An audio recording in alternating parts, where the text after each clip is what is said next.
Thank you to Homage for sponsoring this video. Homage is your go-to for all retro and vintage clothing, including some of the best Baltimore Ravens gear in the business. T-shirts, hoodies, crew necks, awesome designs.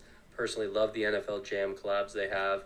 Go check them out at the link down below in the description. And thank you to Homage for sponsoring this video. What is going on, everyone? It's your guy Cole Jackson back here on Road Graders, coming to you this afternoon to talk about a guy that took a lot of heat, and rightfully so, in Roger Rosengarten in his NFL Week 1 debut. Obviously had a very promising preseason. We finally saw him in some regular season action, and we saw some struggles. We saw the rookie struggling. We understand now why the Ravens wanted to deploy that tandem at right tackle on the road at Arrowhead. We're going to dive into it. If you guys are looking forward to this breakdown, hit that like button, hit subscribe if you're new here. I'm cooked tonight, guys. And drop a comment down below. Let me know what you guys think of Roger Rosengarten, and let's get right into it. So obviously a guy that I'm very high on, but had some struggles, and we're going to take a look at it because this is what it's all about as a rookie. So we're going to start. This is going to be the strip sack. We're going to start with the worst play of the night and his first play of the night. So we're starting in chronological order. I kind of want to get into this play, what I think, kind of happened, where the mistake was. So you see the Ravens are going to line up in that 21 personnel. Tight end in here. We got Ricard lined up as a fullback. We're going to see Lamar shift the line.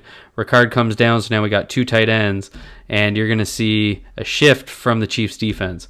So they're going to react, and what happens here is Chris Jones slides over, Nick Bolton slides over because they want to cover the strong side of the Ravens line. They're obviously, Ricard went to the wide side, so they got two tight ends wide side of the field. They want to make sure they have all those gaps covered. Chris Jones slides over a little bit, and one of the things that I think happened was I'm not sure if I can't imagine he didn't see the shift, but he sees the shift here. You see Falele point. Watch Falele point as Jones moves. So they're going to do that. Ricard comes in. See right there, Falele is pointing. So he's basically saying, right, now, one of the key things here is we have two gaps on the Ravens' right side of the line empty. Linderbaum has the basically a zero eye tech. He's got that inside shade as a nose tackle. And so what they're doing here and what Falele is expecting is a hard step outside. Now, I wouldn't necessarily say this is a slide protection, but he was definitely expecting him to slide outside a lot harder because you're going to see off the snap. And that hand right there is what tells me that. So he's expecting Rosengarten to draw hard out to that side. And he just, this is so simple. He just didn't move to the right far enough. And then he, swings those hands out. And he's too narrow. You can see Falele is basically behind him. So what Falele wanted Roger to do was get out here and they'd be able to squeeze this double team. And Rosengarten plays him a little straight up. It's basically a quick set, shoots his hands, and he just misses. Simple as that. So, it's not a good rep. I'm not giving it any sort of excuse, first rep. It's just, I think that's something that he has to get used to. When you see, he's got to basically read the rest of the line. So this, to me, is more of a processing issue than anything. Obviously, his technique needs to be better when he's shooting those hands. He needs to make sure they land, and once he does that, he needs to keep moving his feet. But Chris Jones just kind of eats his hip here. So as he pushes his hand down, he's too close in the hip area here and just is able to move around him. So that's kind of the fundamental problem to me. You see him move right by there, and the strip sack comes. So this is something that I'm not sure that was kind of a constant issue. It's not something that I saw over and over again when I look at the preseason film. So I'm not trying to forgive it. I'm not saying all is going to be better. But it's just, I think that's a processing error more than anything. So one of the fundamental technique issues I did see in his pass pro, we're going to see on these next couple plays. Chiefs played their edges pretty wide. We got a 5-man line here, a 6-man line here. Rodgers got to get out, and he just was not trusting a set point. So you're going to see right there, he's going to turn, chase, and push.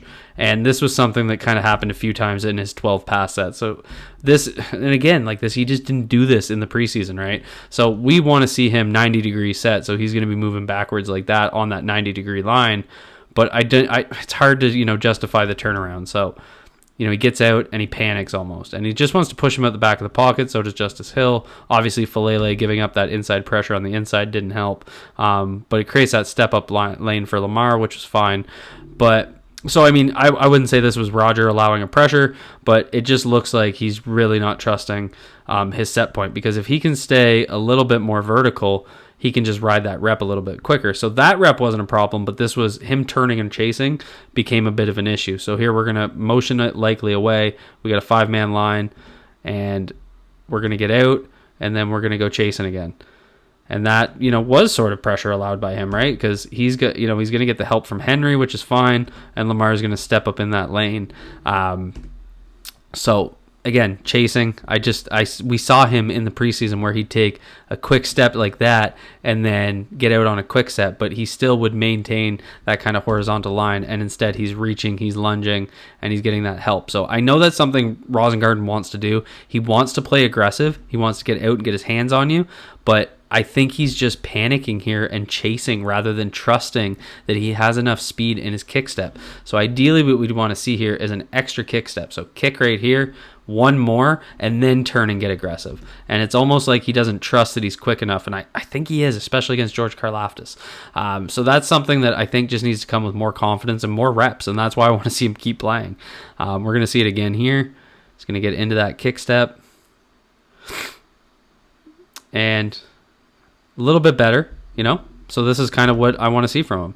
Kick and square. And so we're not chasing, we're not lunging, we're staying patient. Our hands are low, and we're getting out into that base. We're going to attack. You see he misses on his hands there. His hand misses wide, and he gives up his chest a little bit, but I thought he recovered pretty nicely. Lamar works around him.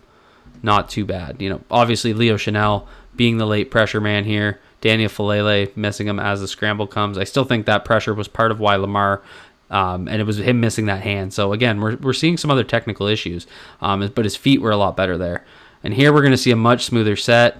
And again, I think he's got the quickness. I think he's got the footwork. He's going to make sure that he has his hand up on Karlaftis on his inside while checking Tranquil. Tranquil's going to step up. He's going to hit his hands nice, tight, cuffed hands. See his hands lying much more inside here. We're low, hands inside. And he's going to sink into that anchor with a curve back. So that's against Drew Tranquil. So, a lot lighter of a rusher, but much better rep there as he sinks into his anchor. So I see more quickness in his feet there. I think he just needs to trust it. And I think he was chasing a little bit too much. Now he's got that 5 tech right up on him. And again, like the play here, it's a quick pass, so not like a true pass set. But what I like is you can see that hand here. He's going to basically hook and push him outwards and create that leverage. See right there? Because that gets him back to his outside hand where he's able to, if this rep goes a little bit longer, push him more like that and create that pocket rather than, just riding an inside rep. So like how he hit that hook there. I'll run it again. Watch that inside hand. Hooks that, pushes him back outside. Like that a lot. So again, we're seeing a lot better technique. Now he's got Chris Jones outside on him. 3rd and 6 here.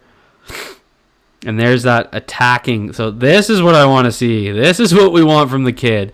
This is against an all-pro defensive tackle, power rusher, lined up outside. He's going to take that quick step. He's going to recognize and he's going to get in there, get his hands on, get dirty, ride at the back of the pocket, have the quickness. And just, I love that play. I absolutely love that play from him. And I don't think that scramble is not coming from Roger Rosengarten. He's looking back to his left, expecting pressure there. He's not panicking from the right there. So, I think overall there's some plays in here that have some redeeming qualities.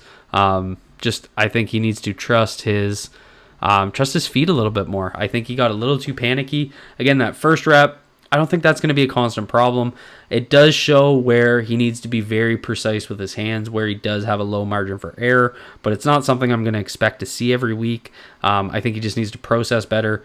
First snap in the NFL in a regular season game. You can sometimes wonder if his head's going to be spinning a little bit, but overall, technique-wise, I think it was very clear when he trusts his quickness, when he still stays aggressive, but, trust his kick step a little bit more. I think he's going to play a lot better. So drop a comment down below. Are you panicked about Roger Rosengarten? What are your feelings? Do you still think this guy's got what it takes? Does he need to go through these early lumps? Should he be playing over Patrick McCary, or should Patrick McCary be staying? I want to hear from you guys. Hit that like button if you guys enjoyed this breakdown. Hit subscribe if you're new here. Be good to yourselves. Be good to each other. Peace out, everyone.